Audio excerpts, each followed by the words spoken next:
Labas vakaras, Baltijos televizijos eteryje, antradienio karštas vakaras ir mūsų studijoje šiandien Valentinas Mazuronis, labas vakaras. Sveiki visi. Parlamento narys, Europos parlamento narys Viktoras Uspaskichas, labas vakaras. Labas vakaras. Vitas Matuzas, Seimo narys, labas vakaras. Labas vakaras. Bei Stasys Jakeliūnas, finansų analitikas, labas vakaras. Sveiki, gyvi. Ir mūsų pokalbio objektas šiandien maisto kainos. Štai per kovo mėnesį maisto kainos cukrus brango 2,5%, pienas, sviestas, dar daugiau dalykų, riebalai daugiau nei 3%. Tai kas čia vyksta Lietuvoje su maisto kainom, kurios jau štai lyginant net su pasaulinė maisto kainom kovo mėnesį tokio šuolio nebuvo. Valentina, jūsų požiūrį, kas čia daros? Aš manau, kad vyksta tas, kas pastoviai Lietuvoje kartojasi. Kada pastoviai staigiai pakeliamos kainos, ar tai kūrui, ar tai maisto prekiam, mūsų vyriausybė pirmiausia apkaltina Kadafį, po to Japonijos drebėjimus, po to aplamai padidėjusi poreikį maisto prekiam ir panašiai. Gerai, šiuo atveju kas kaltas, kokios priežastys? Nežinau, kas kaltas šiuo konkrečiu atveju, bet žinau, kad mūsų valstybei aplamai nesistengiama net ir aiškintis ir žiūrėti, kas vyksta.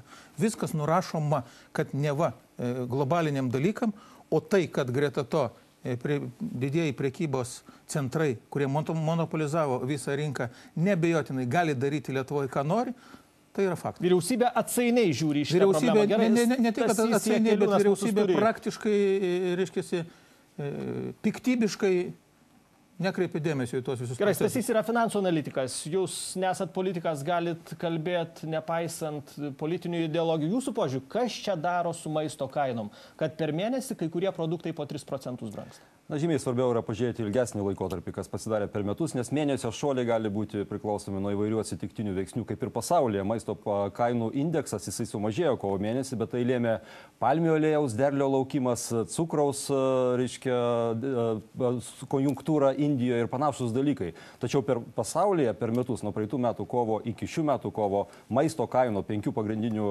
žaliavų grupių indeksas išaugo 37%. Lietuvoje maisto produktų kainos pagal infliacijos, reiškia, struktūrą išaugo maždaug 9%.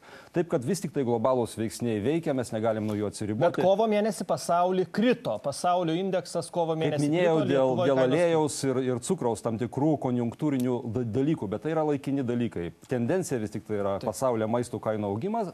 Lietuva, kadangi yra globalios rinkos, globalios ekonomikos dalis, mes neišvengiamai jaučiam tas tendencijas. Suprantama, tai nereiškia, kad nieko negalima daryti, reikia imtis veiksmų ir didinti konkurenciją ir galbūt administruoti tas kainas, bandyti bent jau, ar ne?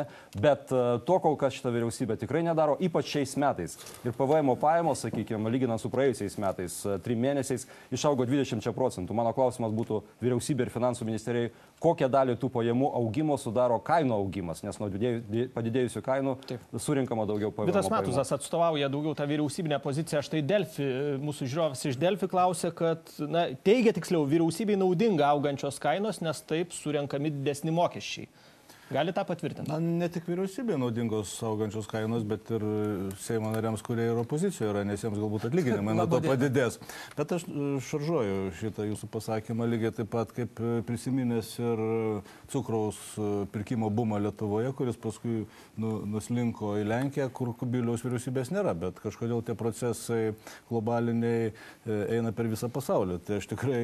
Paniką galima sukelti ne vien Lietuvoje. Ne tik paniką, bet dabar vieną mėnesį pasižiūrėjus į kainas ir dabar pradėti kalbėti apie tai, kad jas reikia reguliuoti, tai ar neužtenka 50 metų reguliavimo, arba paskui mėnus Baltarusius tas reguliavimas.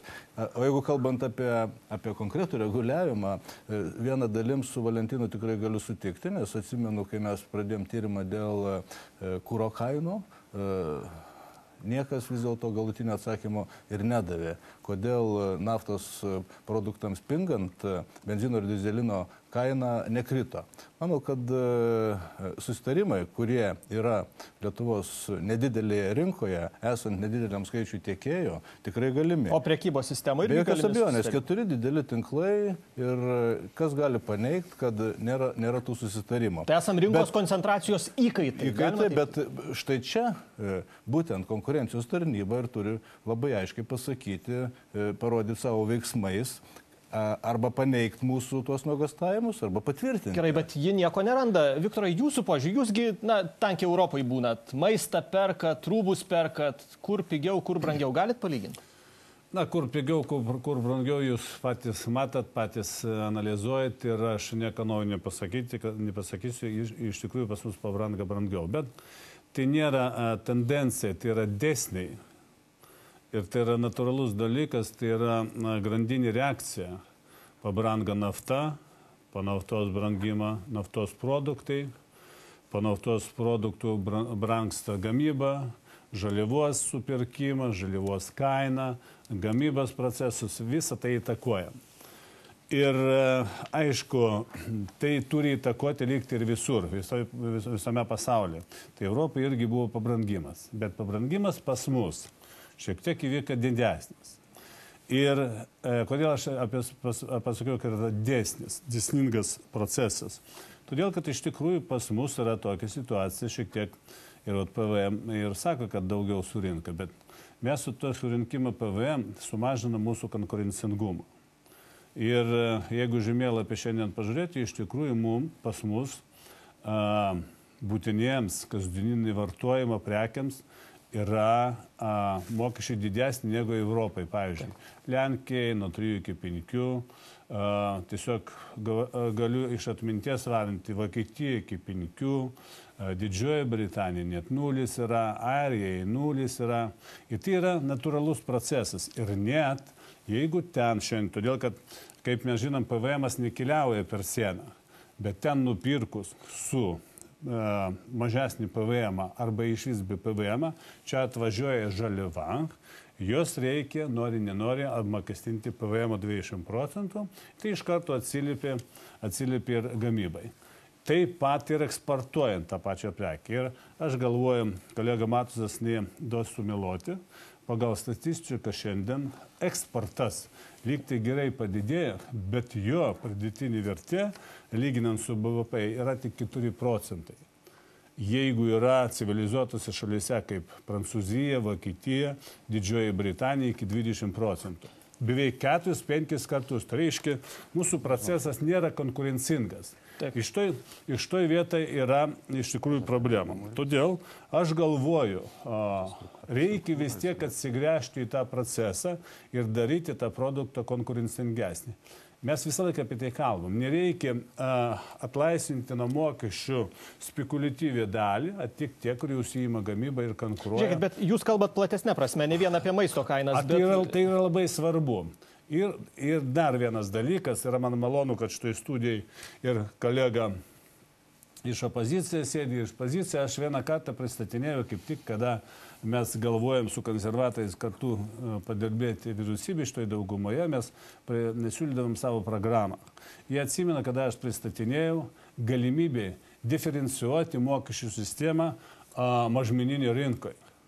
Todėl, kad yra 3 pagrindiniai žaidėjai - turgus, mažas parduotuvėlės ir prekybos tinklai. Ką tai duotų žmogui? Gal trumpai, jeigu galite? Tai sukurs teisingą, sveiką konkurenciją ir kada gamintojui bus galimybė turėti pasirinkimą, kam pateikti produktą, iš karto jis tampa pigesnis. Gerai, jeigu tai yra šaltinis tik vienas dalykus, tai tada iš karto kyla kaina. Gerai, Valentinai, jūsų požiūriu, kiek racionalūs tokie pasiūlymai ir apskritai, štai vyriausybė sako, mes esam bejėgiai, neįsivaizduojam, ką galima padaryti.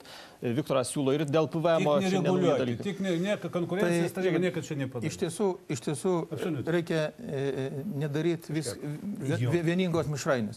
Iš tiesų mes atidėkime tos dalykus, kurie yra globalūs, apie kurias kolegos kalbėjo ir nuo mūsų nepriklauso. Iš tiesų, tas pasauliniai tendencijos, viskas tvarkoja. Bet yra kitas klausimas. Mes pasakykime, ar mes savo Lietuvoje pas mus iš tikrųjų esame padarę viską, kad matytumėm tą kainų augimą skaidrų ir ar padarėm viską, kad tas augimas, kodėl jis kažkodėl didesnis negu aplinkinėse valstybėse. Gerai, ką jūs turite omeny skaidrų augimą? Iš tiesų, kur jums trūksta čia skaidrumo? Iš tiesų, sakykime, mes kreipėmės turbūt prieš metus laiko į premjerą Andrių Kubilių, kviesdami jį, kalba ėjo apie prekybą maisto produktais, sudaryti specialią grupę ar komisiją, kaip ją pavadinsi, kuri paimtų krepšelį būtiniausių prekių, labai vykdytų monitoringą, kaip kyla kainos, aiškintųsi, kodėl kyla ir jeigu daugiau kyla, siūlytų įstatyminius dalykus, ką galima pakeisti. Bet dabar kažkas panašaus yra. Man atrodo, interneto puslapis sukurtas, kuris rodo, tai dabar čia neefektyvu. Dabar yra toks viešųjų ryšių variantas, kažkiek tai parodo tas visas kainas, bet jos neanalizuojama ir nesiūlomi dalykai. Iš tiesų, sakykime, aš sutinku, kad geriausias variantas reikia didinti konkurencingumą toj visoj rinkoje. Bet mes pažiūrėkime, ką per tuos metus valdantieji išskyrus, kad kalbas, jog reikia didinti konkurenciją ir 4 prekybos centrai arba tinklai negali apimti visos Lietuvos, realiai padarė. Ką padarė, kad atsirastų mažos parduotuvės mokestiniai ar kitose srityse? Ką padarė, kad pažaboti būtent tą rinką, ar tai procentą, reiškia, sumažinti galimos užimti rinkos ir panašiai? Niekas nepadaryta. Tik tai šnekama, kad nieko padaryti negali. Tai kodėl niekas nepadaryta? Replika, todėl, kad ponas Mazurinis sako, globaliai, tu ne globaliai, aš apie tą patį kalbėjau, apie tą dėsningumą. Tik noriu pasakyti, ir vyriausybė čia per daug neapkaltins iš to vietai, todėl, kad konkurencijos tarnyba nieko nepadarys. Mes esame laisvoje rinkoje ir reikia žiūrėti, analizuoti dėsningumo, todėl, kad niekada ne viena šalis nesugebėjo kontroliuojant arba draudžiant mažiau ar mažesnę, didesnę statyti kainą, sureguliuoti. Ne viena pasaulio jeigu nėra, sako, pakankamos konkurencijos, ten, kur yra koncentracija 3-4 prekybos tinklų, nieko čia nepadarys. Gerai, Vitai, jūs atsakykite dėl vyriausybės. Na, aš nenoriu atsakinėti tokius klausimus, kurie pagrįsti kažkokiu tik tais pykčiu ir vien tik neginiais. Aš norėčiau pozityvą daugiau tuose kalbėjimuose matyti. Bet pritarčiau Viktorui. Reguliavimas. Turime reguliavimo pavyzdį šilumos tiekimo, sakykime, ūkį, ar ne? Na ir kas iš to, kad reguliuojam šilumos kainas? Aišku, jos galbūt būtų ten didesnės 1-2 procentų, bet negaligi valstybė kažkokiais tai pinigais, kurių mes neturim, dotuoti, sakykime, vienokias ar kitokias, kad ir labai būtinas prekes. Aš nekartą tikriausiai ir toje studijoje sukalbėjęs apie kitą dalyką. Mūsų tikslas yra sukurti tokią visuomenę, kuri galėtų dirbti ir užsidirbti. Tie, kad ir šiandien brangstantis tas maisto produktas neatrodytų per daug brangus ir per daug brangstantis benzinas per daug nebūtų brangus. Aš apie tokią Lietuvą suprantama, bet tas į jūsų požiūrį vis dėlto, tos kainos, josgi spaudžia žmonės vis labiau prie žemės, nes ir perkamoji galia mūsų gan žema. Kokias pasiekmes jūs matot visuomenėje esminės šitų maisto kainų? Na, pirmiausia, sutinku su Vytu Matuzu, kad geriausia, kad mes užsidirbtume tiek, kad tos kainų augimas 5 ar 10 procentų nelabai smoktų per mūsų kišenės, tačiau yra tai labai sudėtingas ir ilgalaikis procesas. Linkiu jums sėkmės, jeigu tu būsit kitoj kadencijoje realizuoti tos savo siekius. Tačiau daugumai žmonių, suprantama, tos kainos yra tikrai labai didelis smūgis.